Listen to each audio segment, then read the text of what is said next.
तो linkage isomerism की पहचान क्या है बेटा? एम्बिडेंटेड लिगेंड होने चाहिए। एम्बिडेंटेड लिगेंड होने चाहिए एक या अनेक।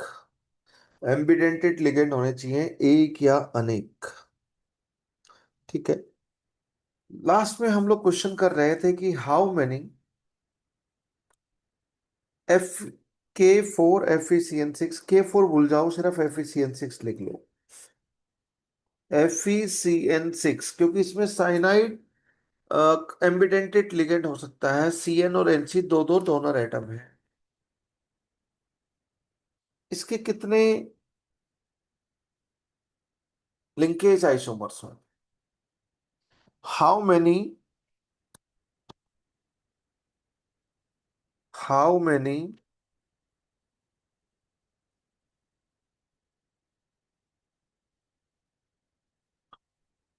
टोटल, ऐसे पूछ लेता हूं मैं, structural isomers. How many total structural isomers?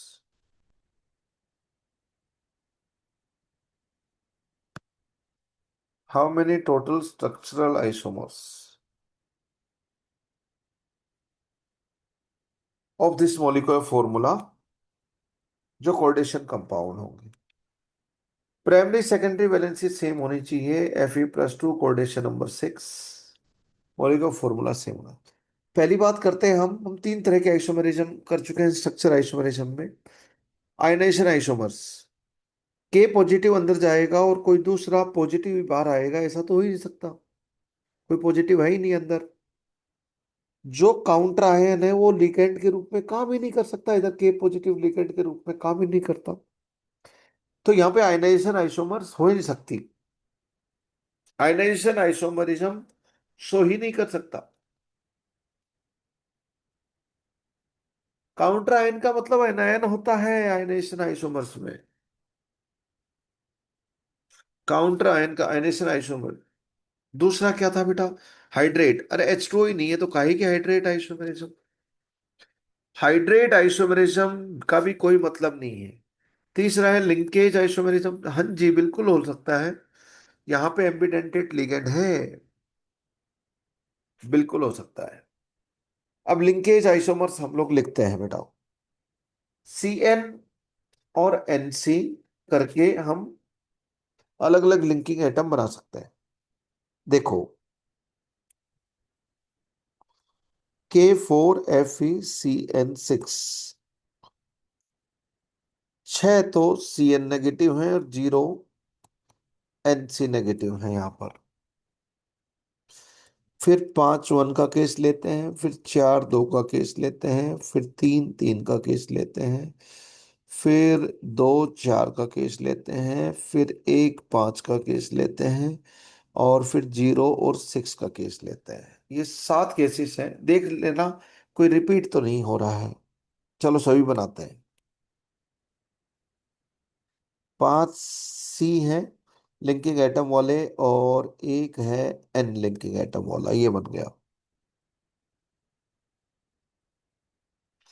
4 हैं C लिंकिंग एटम वाले और 2 हैं N लिंकिंग एटम वाले।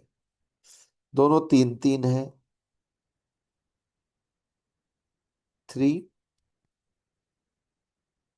3।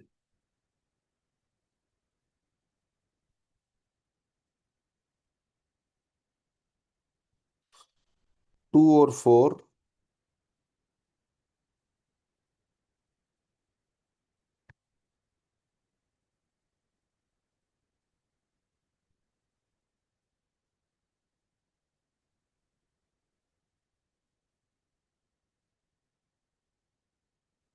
तो ये 6 हो गए।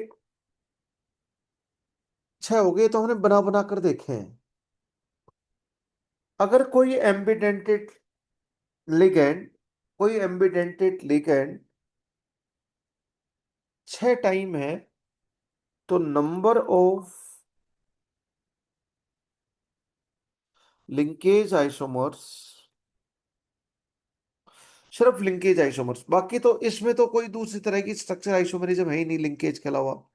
बाकी और जो कोऑर्डिनेशन कोऑर्डिनेशन पोजीशन पढ़ते हैं वो भी नहीं है इधर। आगे हम देखेंगे वो भी नहीं हो सकती। नंबर ऑफ लिंकेज आइसोमर्स, ये बेटा लिख लेना पीडीएफ सी। अगर कोई सेंट्रल मेटल है, उसमें एम्बिडेंटेड लिगेंड, जैसे ये हो गए एक्स संख्या में हो गए, ये हो गए वाई संख्या में, ये हो गए जेड संख्या में, जो भी है, नंबर ऑफ लिंकेज आइसोमर्स है ना, वो जितने भी एम्बिडेंटेड लिगेंड है वो +1 कर दो सभी के लिए, और फिर गुणा कर दो, इससे आ जाए। ये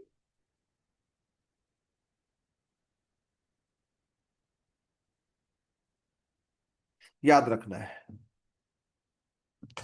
जो एम्बिडेंटेड नहीं होंगे वो वहां पर ऐड नहीं होगा ना, वहां पर ऐड नहीं होगा, वो ऐड नहीं होगा।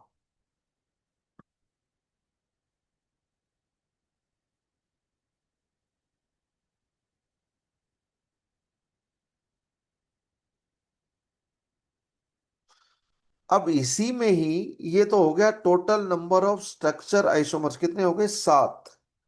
इसका आंसर तो बेटा 7 हो गया। x+1 7 हो गया, x की वैल्यू 6 है, 7 हो गया। बाकी है ही नहीं, बाकी जीरो है, तो जीरो, y की वैल्यू जीरो, जेड की वैल्यू जीरो। तो ये कुल मिलाकर नंबर ऑफ लिंकेज आइसोमर्स हो गए 7, total number of structure isomers भी हो गए 7। उस क्वेश्चन का आंसर। अब मैं एक बिल्कुल स्टीरियो आइसोमरिज्म इन्वॉल्व करता हूं। जो इंफॉर्मेशन आपको बाद में स्टीरियो आइसोमर पता चलेगी वो पहले दे देता हूं आपको। अब क्वेश्चन लिखो, how many how many how many total isomers, bracket में लिखो इंक्लूडिंग स्टीरियो आइसोमर्स, है ना। How many total isomers, bracket में including stereo isomer. Total isomer बोलने के बाद स्टीरियो आइसोमर इंक्लूडिंग लिखने की जरूरत नहीं होती है, अपने आप स्टीरियो आइसोमर कंसिडर करने पड़ते हैं।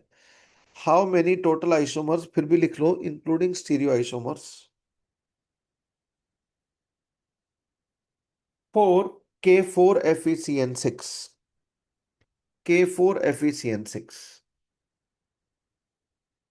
अब मैं आपको बता देता हूं, जिसमें ऑक्टाहेड्रल कॉम्प्लेक्स में 6 के 6 मोनोडेंटेट लिगेंड एक ही टाइप के हैं, जैसे FeCN6, 6 के 6 CN नेगेटिव है, तो उसमें ज्योमेट्रिकल आइसोमेरिज्म होती ही नहीं है। 5 मोनोडेंटेट लिगेंड एक जैसे हैं, एक मोनोडेंटेट लिगेंड दूसरे टाइप का है, उसमें भी ज्योमेट्रिकल आइसोमेरिज्म नहीं होती, स्टीरियो आइसोमेरिज्म नहीं होती। अगर दो टाइप के मोनोडेंटेट लिगेंड है, एक की संख्या 4 दूसरे की 2, तो इसके दो ज्योमेट्रिकल आइसोमर्स होते हैं, और दोनों के दोनों ऑप्टिकली इनएक्टिव होते हैं, यानी कि पोस्ट कोस प्रेजेंट होता है दोनों में।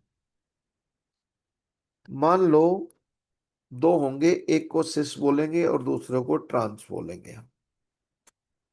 Ma3B3 है तो उसके भी दो ज्योमेट्रिकल आइसोमर्स होते हैं, और दोनों के दोनों में पोस्ट कोस प्रेजेंट होता है, ऑप्टिकली इनएक्टिव होते हैं।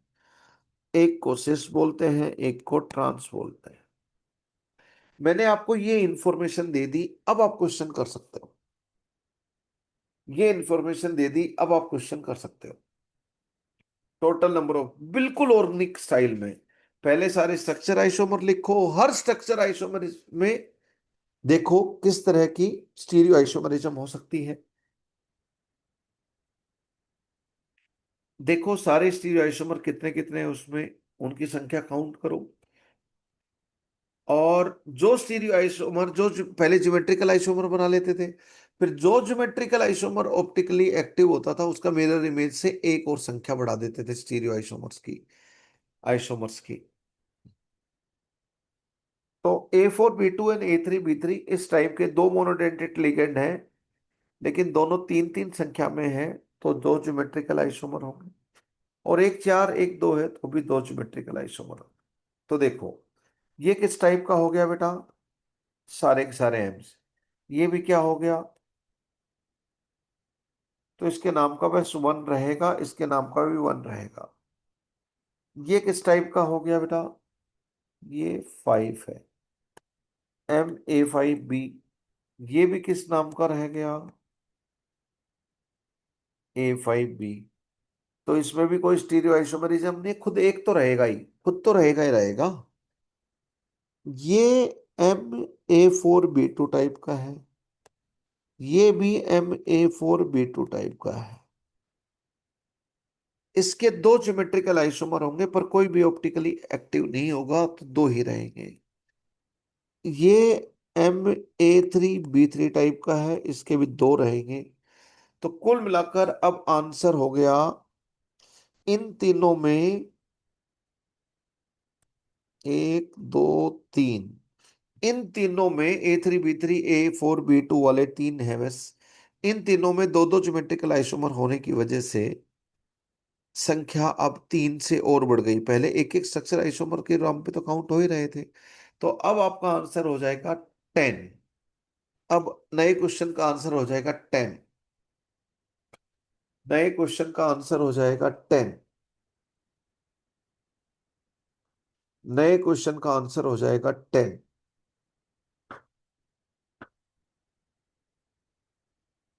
देखो बेटा, मैं आपको बोलूं ऑर्गेनिक में कैसे करते थे।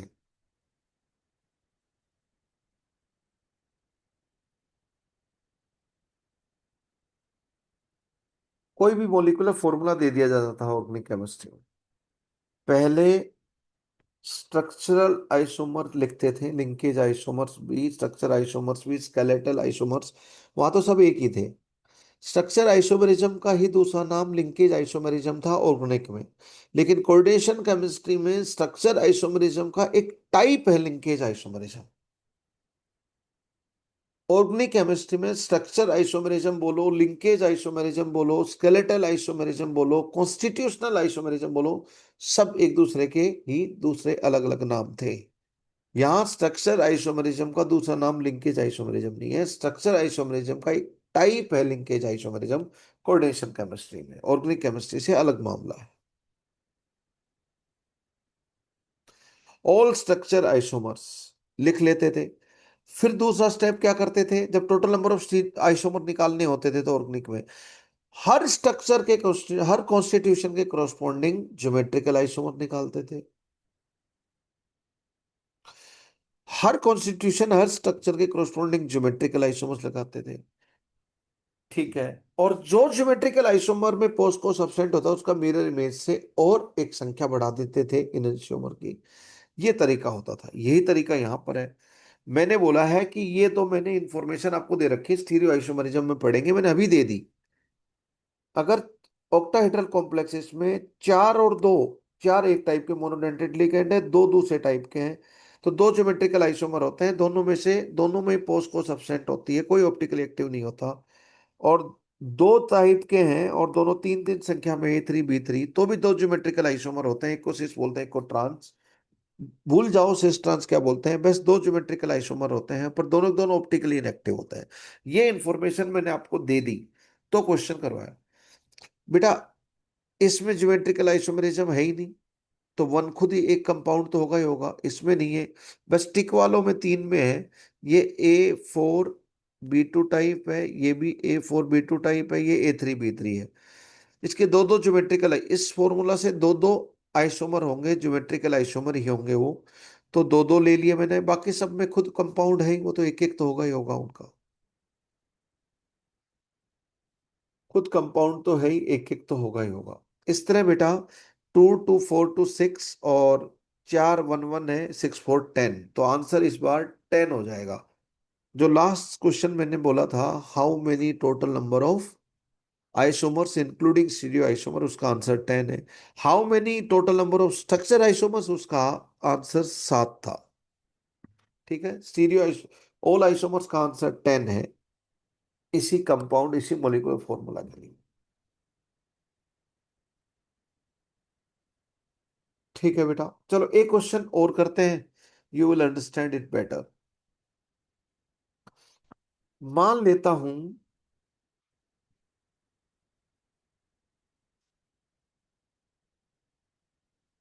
बेटा, अगला लेक्चर तो नहीं है ना आपका?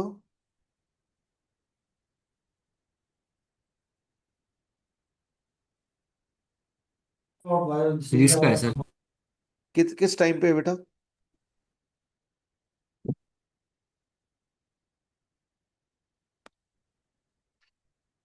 गैप के बाद है या इमिडिएटली 10? चलो 5-7 मिनट करते हैं बेटा, बस लास्ट क्वेश्चन एक डिस्कस कर लेते हैं, ताकि इसमें आपका कंफ्यूजन कम हो जाए। ये अच्छा क्वेश्चन है। Linkage 12:40 isomeric. पे है। 12:40 पे ठीक है बेटा, 10 मिनट तो पढ़ते हैं 12:32 तक। खाना खाना है क्या? ये सर खाना खाना है। ठीक है बेटा, वैसे ये क्वेश्चन डिस्कस करता हूँ, 5-7 मिनट लगेंगे। CN2 SCN ट्वाइस Na2 छोड़ दो, मैं इसका तो कोई फर्क नहीं पड़ना, टू नेगेटिव कर लेता हूँ, ठीक है। मेरा क्वेश्चन नंबर 1 है, देखना।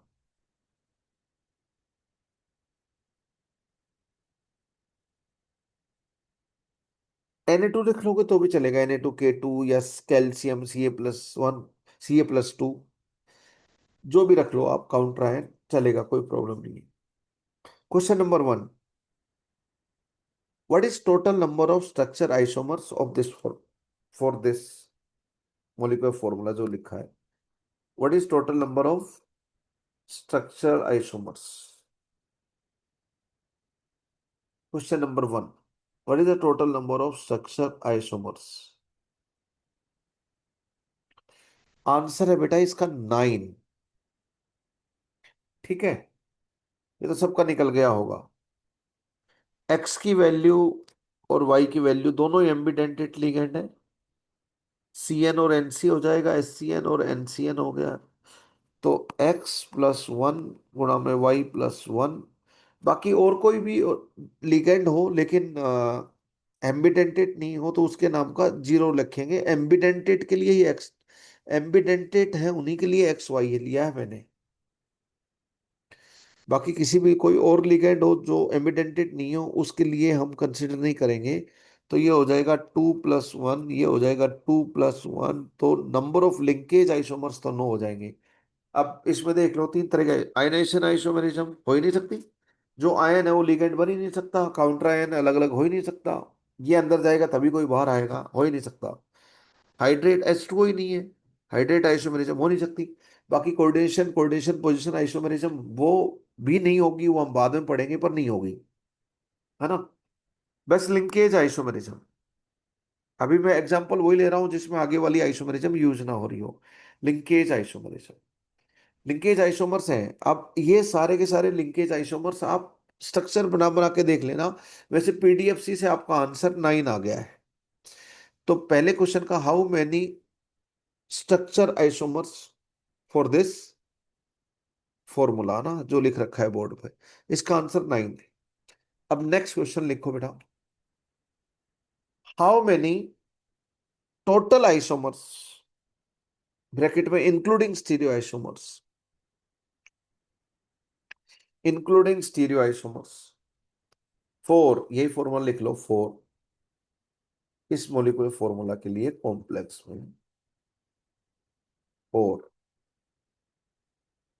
इसका आंसर तब कर पाओगे जब आपको स्टीरियो आइसोमरिज्म की रिक्वायर्ड इंफॉर्मेशन मैं कुछ दे दूंगा आपको, वैसे नहीं कर पाओगे। पर इसका आंसर है 9, सॉरी 19।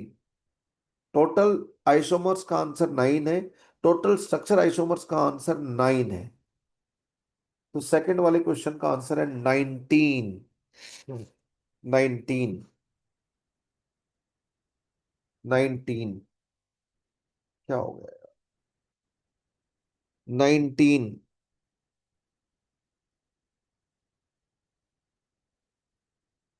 It coat hand.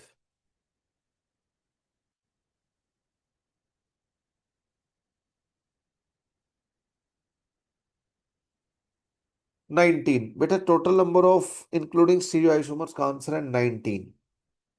पहली बात ये बताओ कि ये सारे के सारे क्या हैं? Square planar planar coordination number 4 है, तो ये DsP2 होंगे, स्क्वायर प्लेनर होंगे, कॉम्प्लेक्स सारे के सारे, ये बात तो तय है। अब मैं एक इंफॉर्मेशन दे देता हूं आपको, तो total number of stereo isomer का आंसर निकालो। 4, लिखो एक नोट, ये इंफॉर्मेशन को यूज करते हुए टोटल नंबर ऑफ आइसोमर निकाल सकते हो। लिखो 4 स्क्वायर प्लेनर कॉम्प्लेक्सेस, क्या यार, 4 square planar complexes, palladium +2 platinum +2 का कोऑर्डिनेशन नंबर 4 वाले सारे स्क्वायर प्लेनर DsP2 हाइब्रिडाइज होते हैं। Number of geometrical isomers are as follows.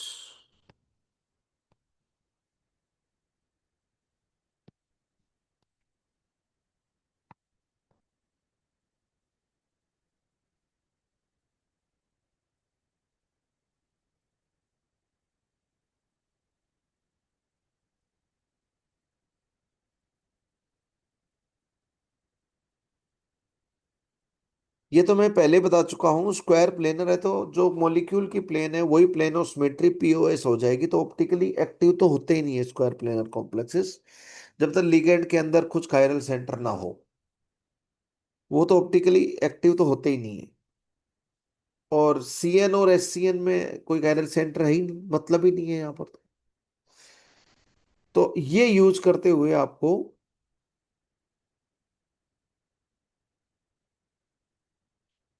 A2B2 का number of A3B and A4, इनके कोई ज्योमेट्रिकल आइसोमर होते ही नहीं, खुद अकेला कंपाउंड तो होगा, इतने ज्योमेट्रिकल आइसोमर हैं। तो अब देखो, सेकेंड वाला क्वेश्चन करने के लिए आपको लिख लिख के देखना पड़ेगा। सेकेंड वाला क्वेश्चन करने के लिए आपको लिख लिख के देखना पड़ेगा।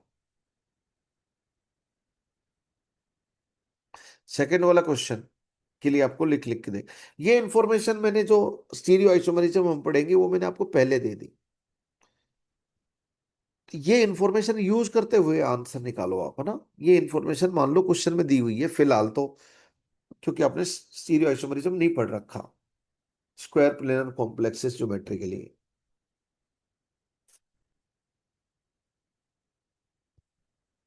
अगर मैं आपको बोलूं ये जो 19 वाला क्वेश्चन है ना, 19 वाला, ये जेई एडवांस का पूछा हुआ क्वेश्चन है।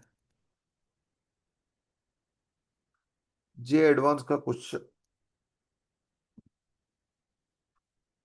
बहुत अच्छा क्वेश्चन, स्टीरियो आइसोमरिज्म का तड़का लगाते ही ये इंफॉर्मेशन मैंने आपको दे दी है। अब देखो कौन कौन से होंगे, बेटा सारे के सारे बनाकर देख लो। प्लेटिनम में CN, एक हो गया सल्फर डोनर एटम, एक हो गया नाइट्रोजन डोनर एटम। ठीक है। अब CN की बजाय NC ले लेता हूं।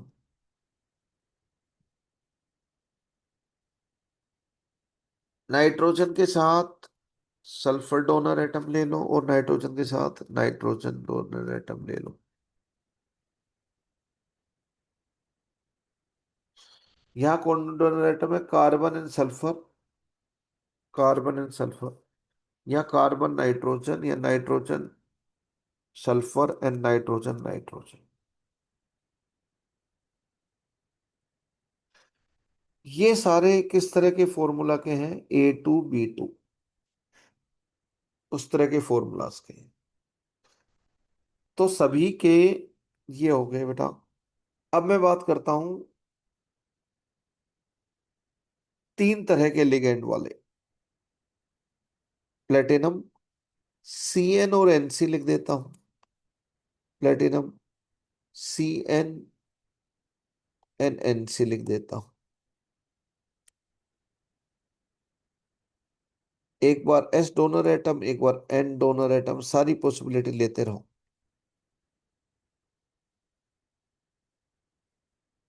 सी एन और एन सी को अलग अलग करके लिखा हमने। अब हम बात करते हैं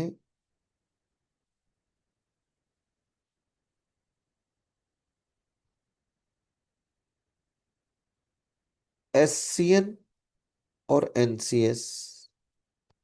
एस सी एन और एन सी एस को अगर हम एक्सपेंडेड फॉर्म में लिखें